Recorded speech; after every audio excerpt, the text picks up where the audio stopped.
you definitely will remember it. Oh yeah, for sure. Fantastic. The spirit of Emerald on the dance floor. It's one of the biggest competitions in the United States. I recommend to anybody. This is crazy. Really love that too. Because you're looking forward to it and you're excited.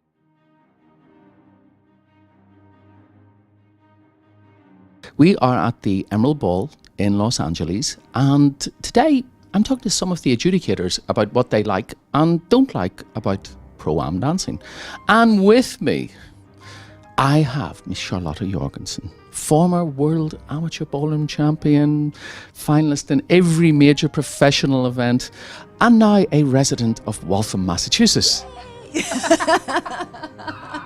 So she lives just down the road from me. Charlotte, first of all, thanks very much for coming in to talk to us. So, let's start off with ballroom. Well, take it away. What's your pet peeves, or what do you really like in Pro-Am ballroom dance?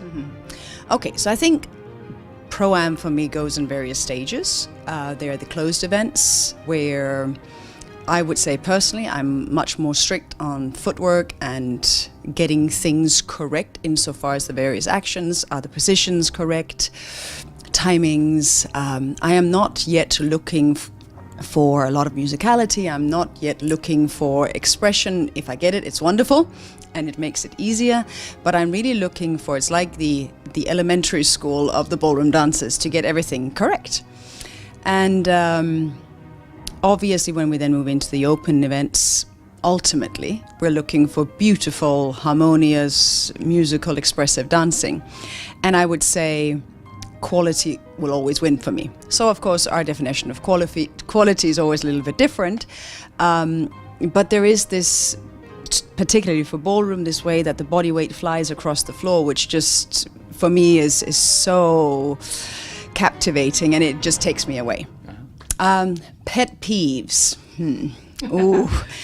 I tend to try and not come from a negative perspective when I judge, but there are certainly pet peeves, such as bad footwork. When I see bodies in a position that's completely stiff, that has no movement to them, and it's not actually ballroom only, I see the same in Latin. You can see the minute posture is not correct, the body just shuts down and can't actually function. You're moving through taking steps, but the body just gets very, very stiff and hard, at which point musicality is out of the window. So that's a huge pet peeve, and it's a complicated one to fix, of course. So other than that, yeah, I think that's sort of the main things I'm looking for. We have very little time, so it's really a quick look across the floor in these rounds that determines who's it and who's not. I do look at every single person, but not in detail. There is no time for detail. And believe me, please listen to me here. We do try and ask for more time, but we don't get the time. And the other thing I also want to say, because I hear this often, that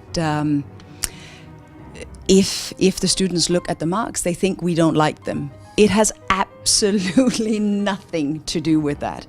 But it's a constant comparison.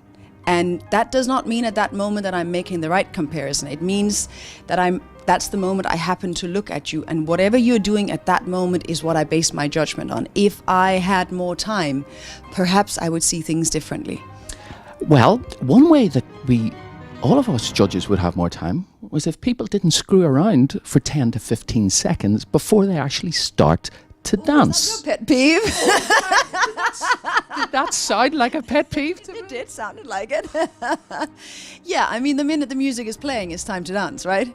And it means get your arms up and get going and not stand and swoosh around. Ballroom dancers are bad at that, and I don't recommend it. I always say that we're dancing. The music is playing, we're dancing, right? So, yeah, but again... Can I go on? Yeah, please. Okay. So, what about... Sometimes we dance in a pretty empty ballroom.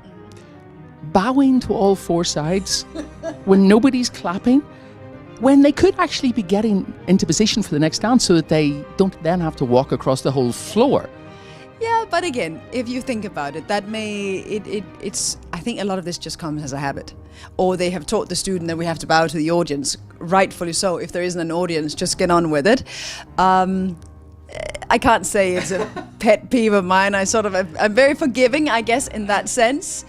But that sort of ability to tune into the moment, I feel a lot of students get onto the competition floor and they're still in the practice studio. Mm-hmm. So what does it mean to dance ultimately being on, performing? Some people have it naturally, others don't. You can literally see when students are thinking about what they have to do.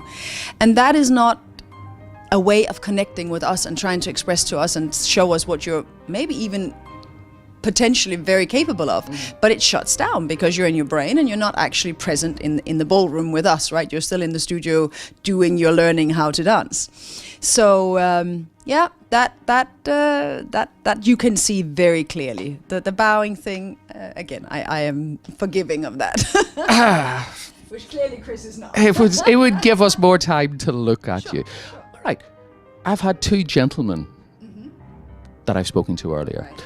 Appearance. Yeah, because obviously pro-ams spend a lot of time and a lot of money. And sometimes I'm like, oh, who's advising these people? What, like an overall thing? Give me a pet peeve now. You want the negative, don't you? Well, because it's the negative. If they can fix that, that's what gets them better results. It's no point us saying, we want you to be brilliant, you know? No, well, we do, but... But so... Pet peeve, not a pet peeve, but an observation. I was always taught to dress appropriately to whom I danced with, proportionately to whom I danced with. So if you dance with somebody that's shorter than you, you have to make yourself appear not as tall. If you're dancing with somebody taller than you, you have to make yourself look wider and taller. Also, dress appropriately for the body shape that you have, because it's very easy to dress. And I think everybody should dance.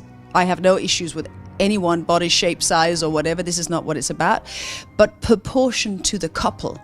A lot of the time you wear dresses that, or even men's outfits, but they're a little bit less visible in essence. But the ladies' dresses, they will wear a dress, let's say they're dancing with a super tall guy, and they will wear a dress that's cut at the hip. Now you've just cut yourself off and given yourself really short legs, which doesn't make sense when you're dancing with somebody super tall. You should be wearing something that's an empire line that will make you look taller, give it the silhouette. So I just feel there could be done so much more with the costuming than is being done. And I guess the other kind of pet peeve is I do not understand the level of makeup that's being worn. I find it terrifying sometimes standing on the sideline looking at the amount of makeup, because it actually is garish to me. Are you talking about the pro Latin now? No, I'm talking about all levels. No, Oh, sorry, I thought we'd moved on to that. No, just there's some really beautiful people, and that much makeup. We're not on stage. We're not sitting in the third balcony watching this. We're actually fairly close up always, so it's not necessary. And you can wear an awful lot of makeup without it looking like you're wearing an awful lot of makeup. So I think just come at it from, if I walked onto the floor, I wanted to look like a Victoria's Secret model and not a drag queen, right? I mean, if I had a choice. I would like to see you in the Victoria, yeah. Okay. But just think about particularly, of course, in ballroom, I get that Latin may be a little bit more sexy and sultry, but particularly in the ballroom, you're going for beauty, aren't they? You're going for the bride look rather than the drag queen look, I would say. Okay, well, I think we covered quite a bit there, Charlotta. Guys, as always, anything you want to know about dancing, www.dancebeat.com. And thank you so much for taking some time off to come and speak to us. We'll see you all soon. Bye-bye.